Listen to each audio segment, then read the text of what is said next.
We should start by, this is the letter Pei, the mouth, which is words and breath, speaking, singing, that sort of thing. So we tried to learn some Hebrew a few weeks ago. So why don't we all just kind of stand up and we'll repeat a few things. First of all, on the shirt here is the Shema. So Lee and Sarah have printed this up, and shirts are available for people if they wanted to get them. They could talk to Lee and Sarah about that. They do some printing, and so we're going to have other shirts with other words. I'll read it first. Shema Israel, Yahweh Eloheinu, Yahweh Echad. Should be pretty easy to remember. That's called the Shema. So let's everybody say that. So you're using your own mouth to be having Hebrew words in it. Shema Israel, Yahweh Eloheinu, Yahweh Echad. And there's another one that we learned that they printed up on this strip that you could put like in your car windshield or something, which was Hodu la Yahweh ki tov ki le olam chazdo. Hodu is the word for to give thanks. Hodah and Hodu both mean give thanks. In fact, David Klug did a study where he took about half a dozen different words of different types of thanksgiving. But nevertheless, Hodu means to give thanks. La means unto, it's the letter Lamed. And then Yod He Vav He, you could pronounce it as Yahweh. So Hodu la Yahweh. Ki, Kaf Yod, means for or because or thus. Ki Tov, Tov is the word good. So Hodu la Yahweh ki tov. Let's say that. Hodu la Yahweh ki tov. And then the next phrase is ki, because for, le'olam, unto forever or unto the eternal extent. Chazdo, chesed, chet samek dalet, is tender loving kindness, mercy. His just the heart expression of deep compassion and care is chesed. But when you add a vav at the end, it makes it his, but then the syllables are shifted. So instead of saying chesed-o, it's chazdo. Ki le'olam chazdo, for his mercy endures forever. And if you look through the Psalms, David uses this phrase many times. There's a couple Psalms where every other phrase, he makes a statement, and then he says, Ki le'olam chazdo. Or Hodu la Yahweh ki tov ki le'olam chazdo is mentioned many times. So to say this word, many times in some of the Psalms will be where you'll have a director and then the entire audience responds with this phrase, ki le'olam chazdo. So to teach you to say that or have the words in your own mouth, this is a great, simple, first step thing to be able to say. Okay, so let's say it. Hodu la Yahweh ki tov ki le'olam chazdo. I'm going to write it so you'll be seeing the familiar, because speaking and writing. Okay, so here is Hodu, which is a hey, that's the H sound. Ho, remember the Vav can sound like an O, U, V, or W. Dalet, Vav. So the phonetics are H, O, D, U. Hodu. Remember, the Vav can sound like either an O or a U, or a V or a W. Hodu, La, Lamed, Yod, He, Vav, He. Hodu, La, Yahweh, Ki, Kaf, Yod, Tov, Tet, Vav, Bet. Remember, the B can sound like either a B or a V, and the Vav can sound like an O, a U, a V, same letter, or a W. Hodu la Yahweh ki tov, ki, le, and then ayin, vav, lamed, mem, olam, ki le olam, chesed, chet, samek, dalet. And then again with the vav at the end, it means his, right? So his chesed, but you pronounce it as chazdo. Okay, so let's all say that again. Hodu la Yahweh ki tov ki le'olam chazdo.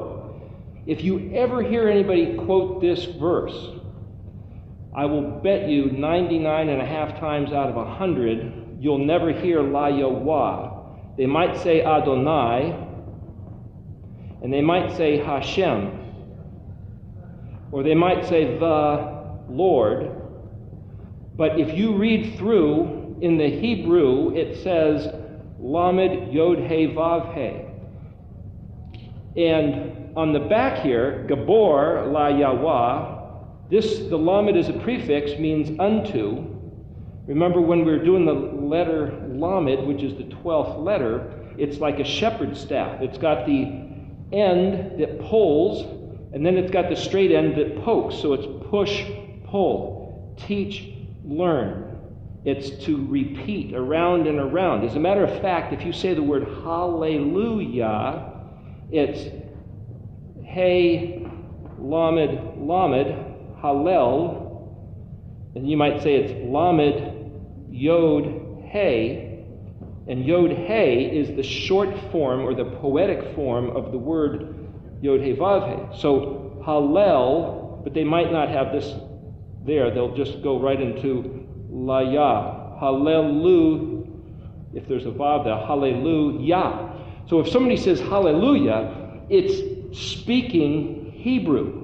It's not a translation into English or Latin or something. It is pure Hebrew. And the interesting thing, if you look at Lamed, Yod, Lamed, Lyle, and you look in the Red Dictionary, it means night or of the night. Lila is the word Lila, that's night. If you put a dalet, the door to darkness, the door to the night, is Delilah. That's the name of the lady that had Samson's eyes put out, remember? It was his undoing. But Lul, Lamed Vav Lamed, which is a similar word, is a spiral staircase, which is also a picture of the DNA double helix. And so David Matthews was doing this study, how the Jacob's ladder, the vision that he had when he was laying there, that we think, oh, was it a ladder? Like an extension ladder? It's a big extension ladder, the 2 feet down here and the rungs and angels going up and down on it. It's like, I don't know how many of you have climbed up and down extension ladders, but you can only do one at a time the whole way. You can't have angels ascending and descending unless it was one at a time, and that's a long way from the heavens down here. But it might have been a spiral staircase. It doesn't say it was a ladder. Again, it's something we've spun into English. If it's like this big spiral staircase, it's almost like a picture of DNA. But what I'm saying is, Hallelujah has embedded in it this picture of spinning. And so you can picture people doing Hebraic dancing, of spinning around. And even in your mind, if not physically, when you say Hallelujah, it's almost like picture yourself spinning and rejoicing before Yahweh. Even if, like I said, even if it's not physical, you can certainly do it in your mind's eye, being almost this disembodied spirit. Rejoice in your spirit with twirling. There's something about spinning and twirling, even in the appearance of the structure of DNA being, or like a spiral staircase being a physical model. In the spirit, there's many words that talk about this spinning effect. So again, let's go through it again. And again, having the words in your mouth, rehearse saying these things. Hodu la Yahweh ki tov ki le olam kazdo. And as you read the Psalms, if you have a Tanakh, when you see that, put it into musical form. If you can only learn a phrase in Hebrew to sing this stuff. Sing the Shema. Does anybody know the Shema in Psalms? You guys know it. I didn't see any hands raised, but I know he knows it. As a matter of fact, just for what it's worth, we're talking about the restoration of the language. There was this one time, me and Dieter and another friend went down to, it was down near Bend, wasn't it? The Smith Rocks. We had to do a bit of walking, but we came around this backside and there's this huge, magnificent rock area, almost like this big amphitheater. And we sang Shema, and it just echoed. And it's like, this was a number of years ago. If the ancient Israelites happened to be in America, which there's evidence that they were, when was the last time anybody actually sang these words to ring out through this landscape? And yet, all creation awaits the revealing of the sons of Elohim, the Gabor La Yahweh, the men, the Ish of Israel, to proclaim his glory, to have these words and set them out over the landscape. I thought it was a tremendous occasion.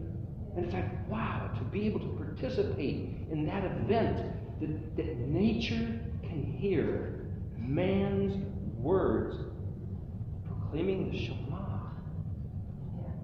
It's like thousands of years since it was ever spoken, maybe ever.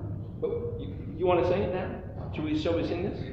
The words are pretty simple, and I know some people here know the tune. Deirdre, you want to come up and help sing it? I haven't sung this for a while myself, so it'll be, don't worry about being off pitch. Don't even worry about being off pitch. We haven't rehearsed this, by the way. I just cold called him up here. Okay, ready? Shema Israel, Yahweh.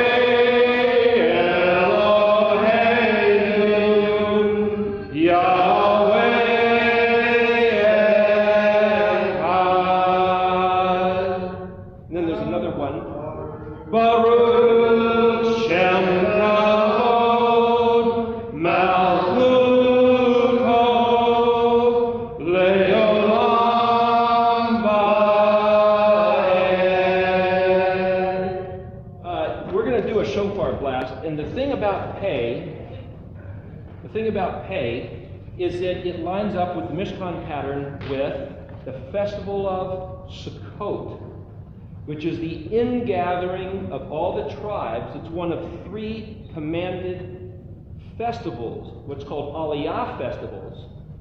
Aliyah means to go up. Jerusalem is on a mountain higher up than the rest of the land, and so for the people to come back to Jerusalem is to Aliyah, which is a recongregation of the 12 tribes. So we've got 4 horns here. The other thing about the Pei, we've got to erase this and we'll draw it on there, is that it lines up in the Mishkan pattern with the altar of incense.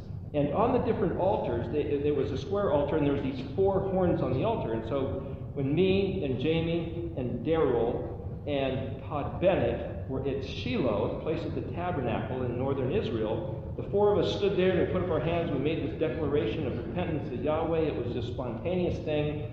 And it was this image of these 4 horns of the altar of incense. And so we've got 4 horns here. I've got 2 brass horns and 2 shofars. And so we'll have these 4 horns. Picture the altar of incense while we blow this.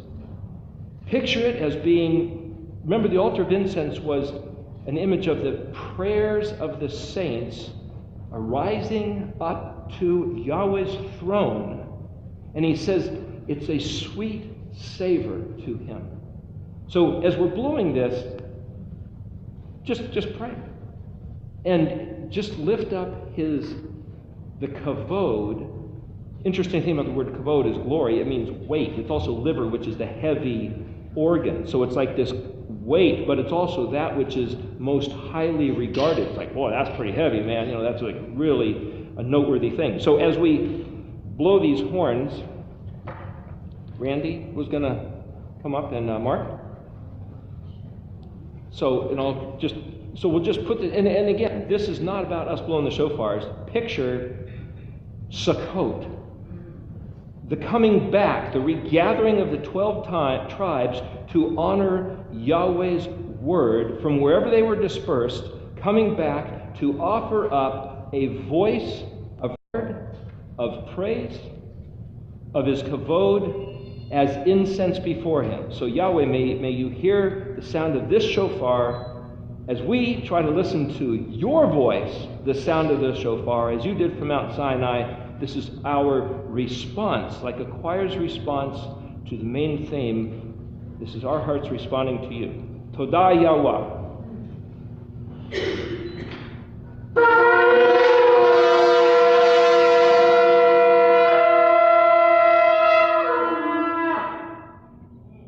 We're supposed to blow the shofar for the new moon. Let's do another blast. That's a Rosh Kadesh, the new moon of the 6th month. Some people say 5th, some people say 6th, but nevertheless. For Rosh Kadesh. Thank you, Yahweh.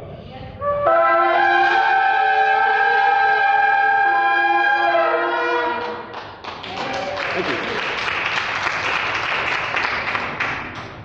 Thanks.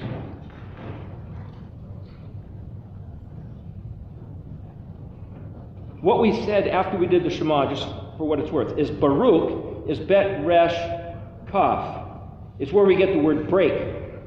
The consonants of BRK, breaking the knee to bow down. It means to bless or to bow down and to bless. Baruch Atah is basically Aleph Tav Hey, which means you or with.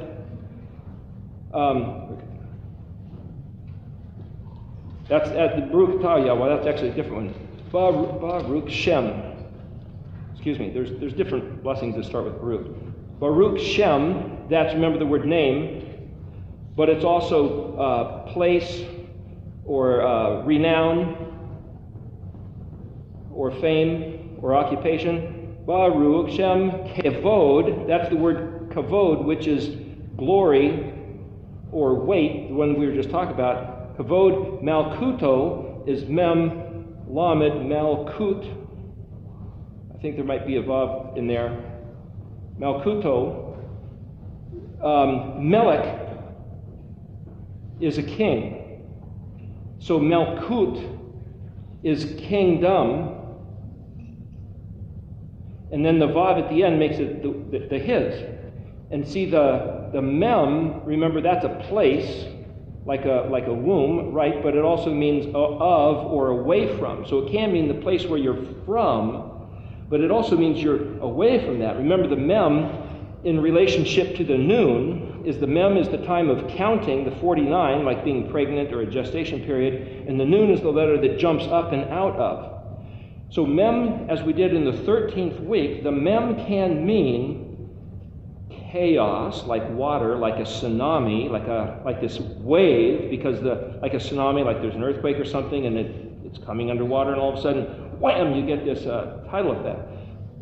But mem can mean water, it can mean counting, waiting, it can mean the hidden thing, which is suddenly then revealed, but it can mean the place where something's from, or it can mean the concept of something hidden, which will then be exposed. But the word melech means king, but if you look again in the Red Dictionary, you'll see that it also means one who takes counsel. So we have this concept of like the kingdom of priests, or a kingdom of kings and priests. But the word king literally means one who takes counsel. And you could say one who takes counsel of what? From mem, lamed kaf. Remember the letters kaf and lamed have to do with the Torah.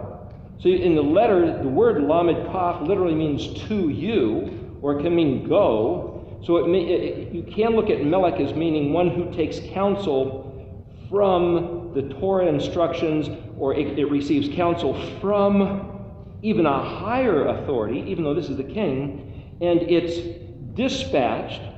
That king dispatches, or maybe the king is the one who then dispatches others. There's all these pictures that you can read into simply mem lamed kaf. Vav tav is a plural, but in this case, a melkut is, you might say, the jurisdiction or the reign of the melech. Dave Matthews, the way he studies letters, he'll then also address the gematria or the letter number value and look at that gematria and compare it to other things. That's a whole other study that I don't even address. I'm acknowledging, and Jamie occasionally acknowledges, that it's a factor, but this class isn't about gematria, nor is it about the modern flame letters, nor is it about rabbinical commentaries and how they weave together, though there's many valid things in that whole area of study. This is about showing you Eriktology. Again, the word Erik, ayin, resh, kaf. Erik means to put into order, row, to assess, to estimate, to appraise, to give regard. And on the chart, the definition, according to the dictionary, is right down here at the bottom. and it says Uncle Eric or Uncleric. It's a play on words. There's a lot of plays on words in this chart. I'm going to get to a couple of them tonight. I'm just trying to go over and over, as I said before, because the word for learn means to repeat and to go over and over. So here's a play on words of Uncle Eric. U-N-C-L-E is uncle, E-R-I-C is Eric. Well, my nieces and nephews happen to call me Uncle Eric. But if you read it a different way, what you get is uncleric. What's a cleric? We get the same word clerk and clergy from the same root word. And whether it's a Latin root or a Greek word, if you look up in the English dictionary, it says the cleric, clerk, clergy are the ones who know how to read, compared to the laity who don't know how to read. And their job is to maintain the ecclesiastical order, which is to say, the church authority who says, we've already decided what we're going to let the peasants know. We've determined the doctrines, we've determined how to lay them out, and the psychological manipulation has already been put in place by us, and we now are commissioning, as it were, knights and esquires. Even the word attorney is an esquire. Sometimes behind an attorney's name, you'll see the letters ESQ written, which means esquire. Thomas Jefferson, I guess, was an esquire. But what they're in liege. That's the word L-I-E-G-E, right? L-I-E-G-E, in liege. The esquires are in liege to the knights. That's where we get the word allegiance. They owe everything to doing. So when you vow liege to somebody or something, like pledging allegiance to a flag, you're swearing and vowing that you will now be in commissioned service to that flag. Is it to a flag? Is it to a government? Is it to an ideology? Is it to a people? Is it to a common thought? What is it? Well, it's to a flag. You're pledging or vowing your liege to that piece of cloth.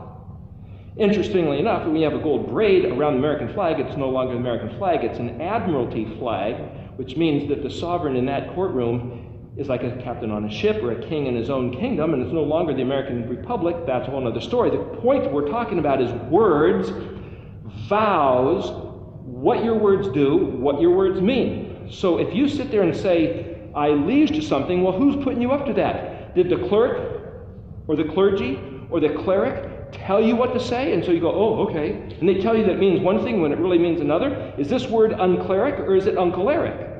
My point is, if there's two ways to read words, how do you know which way you're reading it? So anyway, this word Eriktology down here, Uncle Eric, is just a little riddle. And we're going to talk about some riddles tonight in the language. Baruch Shem Kavod Malkuto, and then there's that phrase we said about Hodud Leolam, Leolam Va'ed. The word Va'ed, see Leolam, Lamed Ayin O, there's that O sound. And speaking, last week we did the ayin. Ayins are a little tricky. Sometimes they're pronounced as an A, sometimes as an E, sometimes as an O, sometimes as a U, but they're actually kind of a GH, kind of a guttural sound. And because they're a guttural sound, there's other letters that have a guttural kind of a K sound, which would be a het, otherwise sometimes printed as a CH, or you'll have the kaf, or you'll have the kuf. So what you have is four letters with kind of a K sound, and so quite often in the scriptures you'll see it transliterated, where they'll sometimes give this a G, sometimes a K, sometimes an A, E, O, or U.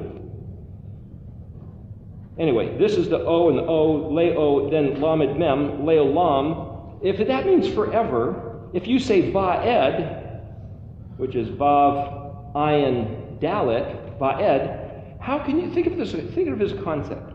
How can you have forever and beyond? It's something that was in Toy Story, the movie, right? Buzz Lightyear said, to infinity and beyond. It's like, you don't get beyond infinity. Infinity is beyond. So how do you get forever and ever? You see, it's translated forever and ever. But that's not necessarily saying what it is in Hebrew. So when you get this, anyway, I'm just trying to show you how the rest of the song that we sang, that other verse, where that comes from. By the way, that's not written in Deuteronomy where the Shema is written. That's added by people who want to sing about the kingdom which is eternal. So I've tried to make this distinction through the weeks, so I'll say it again. The Christian notion that there's a different covenant with a different people, with different terms, different holy days, Saturday rather than Sunday, Christmas and Easter rather than Sukkot and Pesach, different words, different names, different terms and conditions. Is it valid? Well, there might be a different covenant with different people. Remember, Yahweh said to Abraham when he had Ishmael, he said, hang on, 12 princes are going to come from Ishmael. But this covenant is with Yitzhak, Isaac. Now, what kind of covenant was with Ishmael? We don't know. We don't study that covenant. Is there terms and conditions between Yahweh and Ishmael? Maybe. I don't know. We're not studying that covenant. Is there special terms and conditions with the Christian New Testament? Maybe. I don't know. We're not studying that covenant. We are studying the covenant that Yud-He Vav-He, Yahweh, Yehovah, Yahuwah. We are studying the covenant that Yod-He Vav-He made with Abraham, Yitzhak, Yaakov,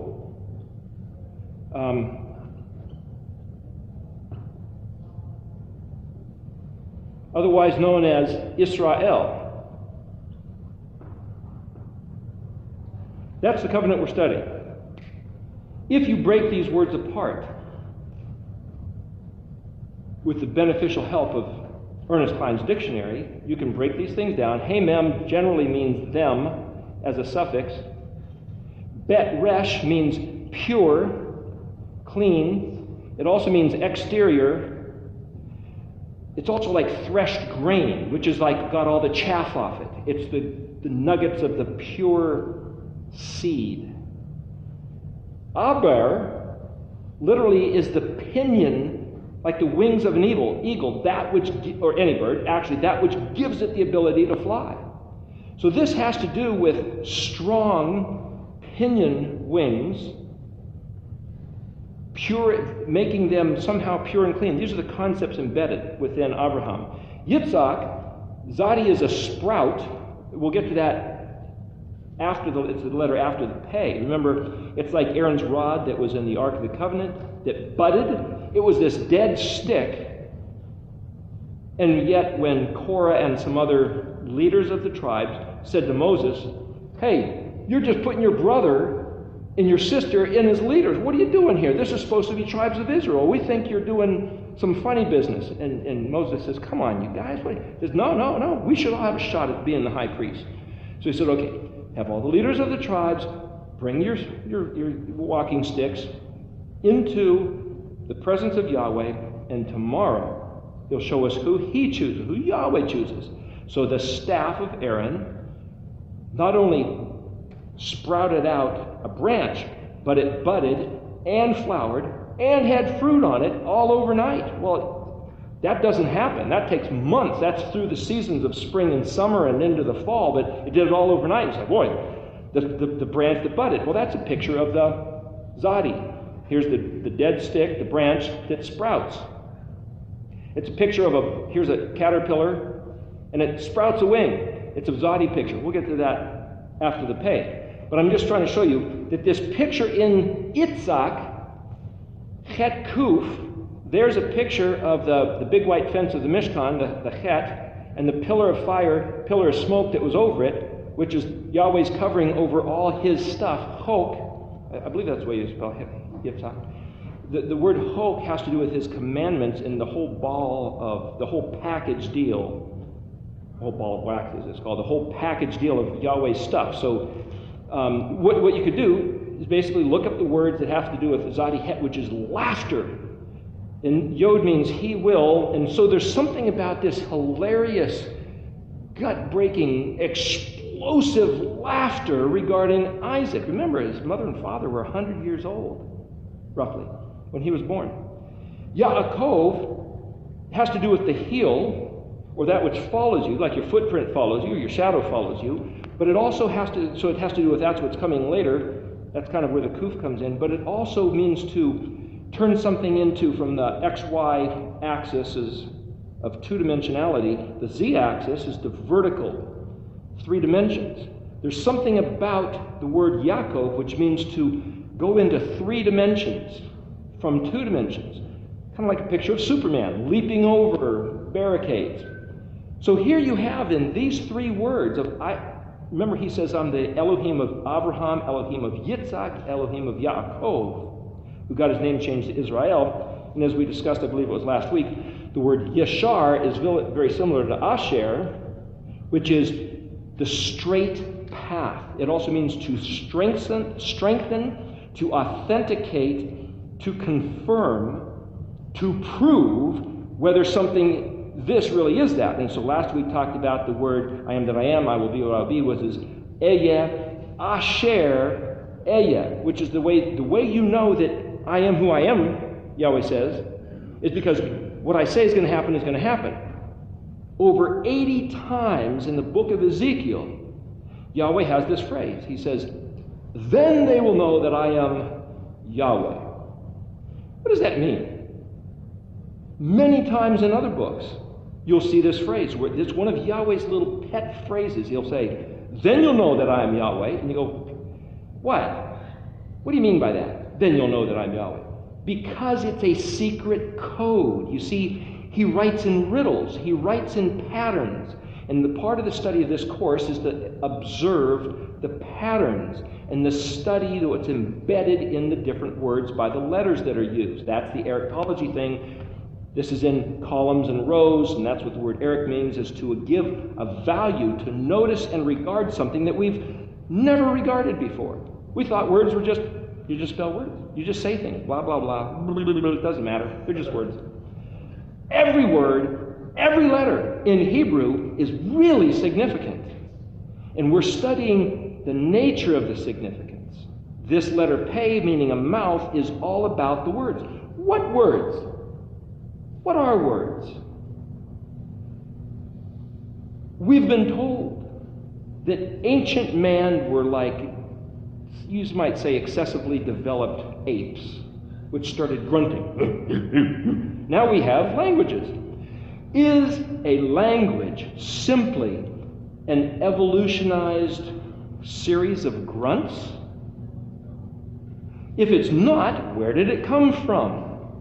Well, if you look back in the Bereshit, the book of Genesis, in the very beginning, it says that Yahweh took the dust of the earth, clay, molded it, and he formed this creature, this being, it's literally a clay object.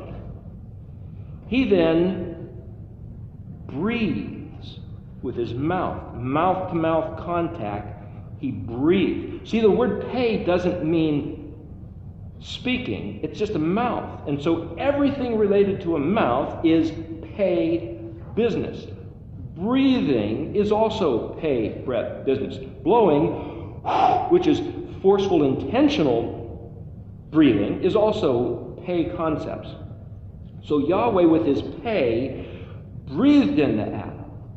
And it says he became a living Nefesh. Well, the interesting thing about the letter Pei, in Paleo, it's shaped like this. That's a mouth, right? If you fill in back when I was a kid, I think Sheriff John or something, they had this guy that would do a squiggle and then he turned it into a picture. Kind of the same sort of thing, what you can do with it. So you can say, well, how's that a mouth? Well, there's the other lip, and then here's the nose, and here's the head, there's an eyeball, and there's the lower jaw, right? There's a mouth, and here you can put teeth in it, and a big tongue coming out of it, and, there's a pei. So I'm just trying to show you that when you see that letter, the pei is the mouth. In modern Hebrew, the regular pei, there's this little thing up on there, and it comes back around like that. It's kind of the same picture. You can kind of see a mouth there. See, there's the eye and the ear and mouth being open type of a thing.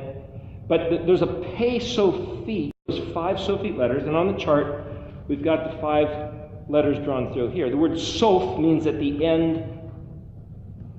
We went into that with the word Yosef. Anyway, the pei sophete is just like this, only without the bottom.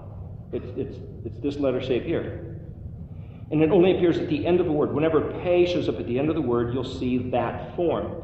The study of why those 5 letters is a whole different thing. I make a suggestion there, but we'll get into that another class. The point about the pei is that we have the letter P. We also have, remember, the PH in English. Does anybody know why the letter P, if you add an H to it, it sounds like an F? Does anybody know where that comes from? Why should pei, the P, also have a F sound? In English, it's just one of those stupid, confusing things, right? It's like Price Pfister starts with a PF, and it's like, why should the P be silent with the second word?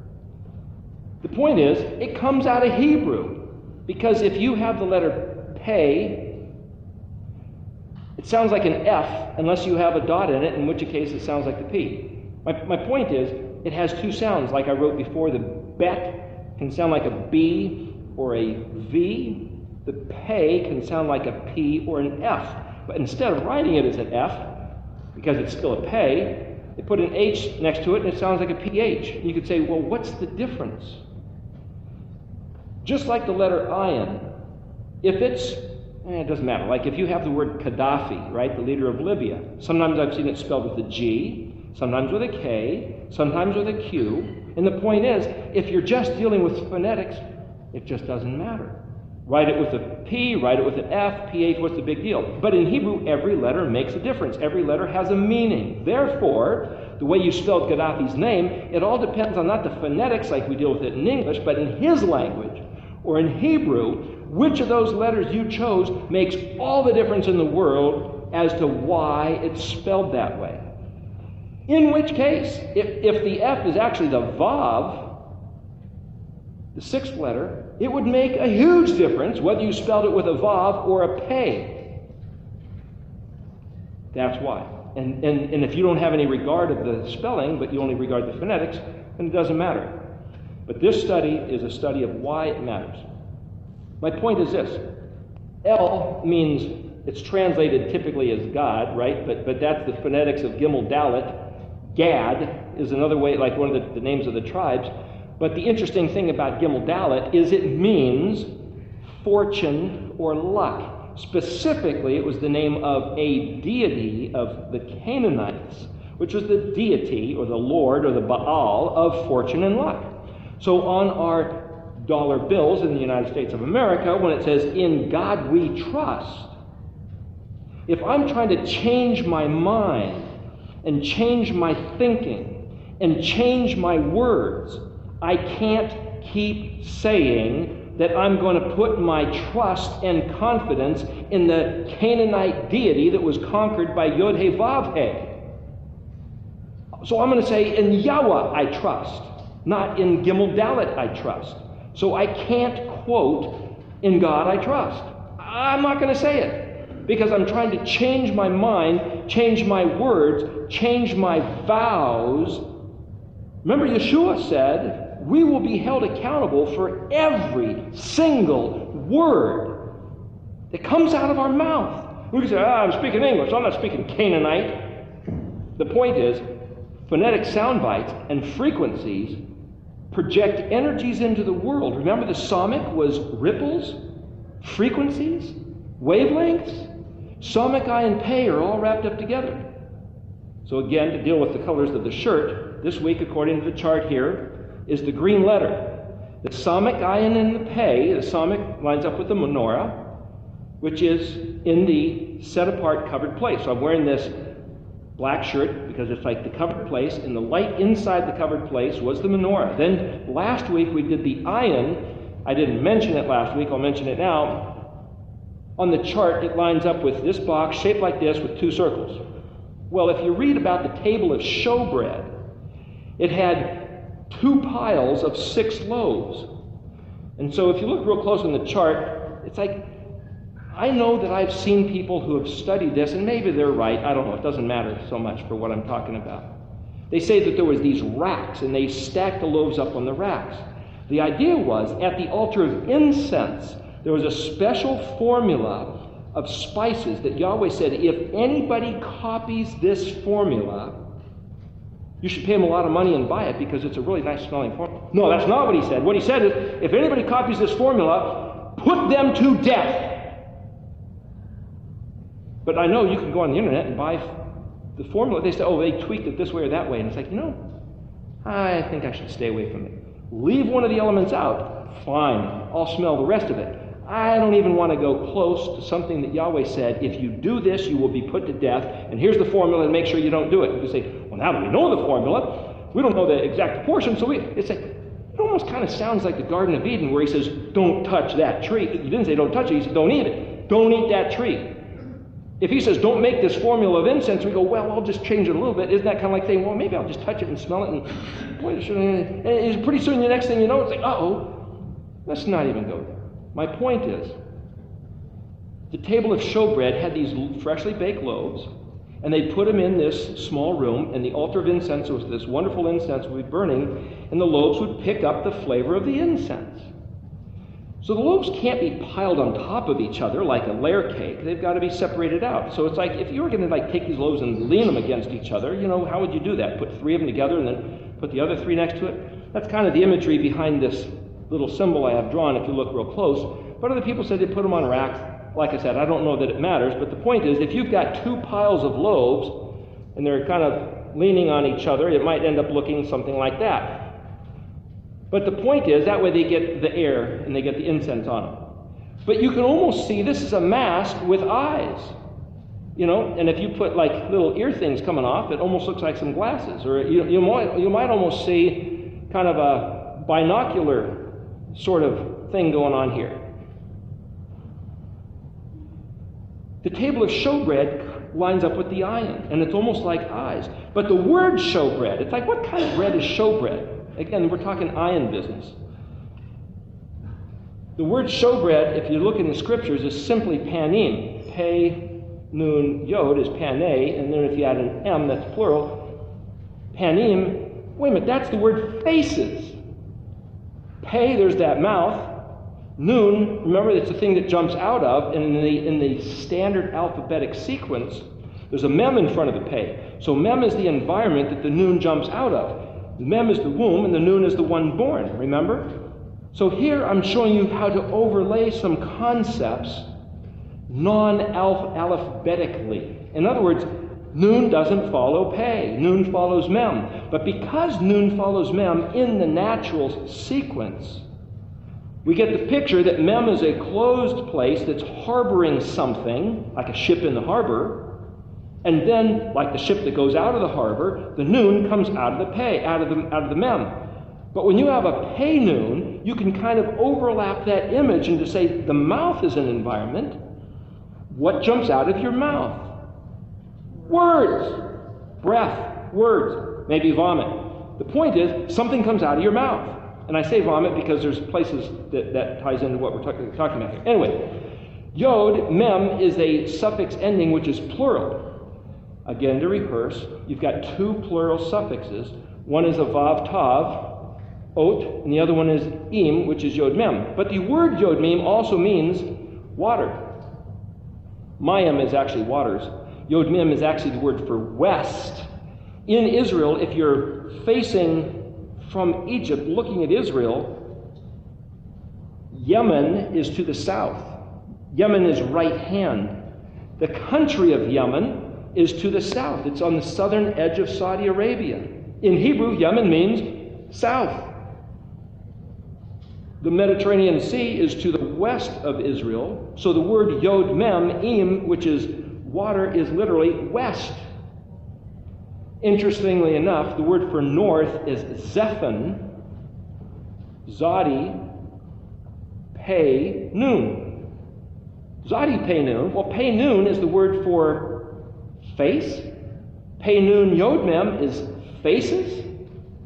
But what's a Zadi, Pei, Nun? Well, this is a sprout of a face. What is a sprout of a face? I'm trying to show you different ways to play around with this. What you'll find is that the word Zephan literally means secret,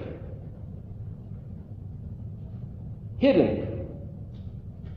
But it's also the word north. So when you say, you read a psalm where it talks about something on the sides of the north, it's Zephan. And when in the prophet, the book of the Bible called Zephaniah is literally Zephan Yah, or the secret Yah, the secret of. The word of is implied, so it's the secret of Yah, Yah's secret. Yahweh's secret somehow is this prophet's name, Zephaniah. Well, that in Zephaniah, where it talks about restoring the Hebrew language, the pure tongue in the later days. Is Hebrew the place where Yahweh's secret mysteries are hidden? That's part of the premise of this class, and we're going to get into some other verses here in the second half, where I want to show you some of the things about the proof, at least evidence to demand a proof, that Hebrew is the place, is the Zephan, where Yahweh has hidden not only his words, but his words are his face. So you look at this and say, Pei Nun Yod Mem, if that's faces, Pei Nun Yod is the word face, but face is always written in the plural for some reason. You don't just see Pene, but if you do see the word Pene, typically you'll see that it's translated as before you. Like if you're standing before me, it'll say, oh, Pene. It's like, well, you're standing in regards to my face. So the word face is in a contextual reference of proximity. But if you're saying faces, what has that got to do with the table of showbread? Because it doesn't say showbread, that's English. What it says is panim. Well, panim is also faces. But there's 12 loaves of bread. What has that got to do with faces? Remember, according to the coded pattern, the ayin lines up with the table of showbread. Ayin lines up with Yom Kippur. That has to do with Judgment Day. The scales. What are you going to be judged on Judgment Day? Faces? Masks? This looks like a mask, like a pair of goggles that you put on. Mask? What might you be judged for? Well, if Yeshua says you'll be judged for every word, what about your behavior? Well, maybe that's another one. What about your intention? What about your attitude? What about the inclination you had that was behind your intention, that was behind your behavior, that was also behind your word, and the expression on your face? And it's like, oh man, can't I get away with anything here? No. What if there are 6 different levels of faces on each side of the scales? Or maybe it's just a statement of saying there's 12 types of judgments that we're going to be held accountable for. Our words are only one. Our behavior is one. Maybe whether or not we chose to believe in a certain doctrine of salvation is only one. What about those other 10, those other 8? What the heck are we going to be held responsible for? Something to consider. These pictures tell us what to regard. That's the point.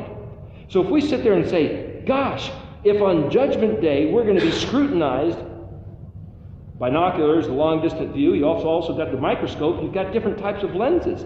What if he's saying, I've got a dozen different types of lenses. You've got X-ray lenses, you've got long distance, short distance, you've got different filtered, colored lenses.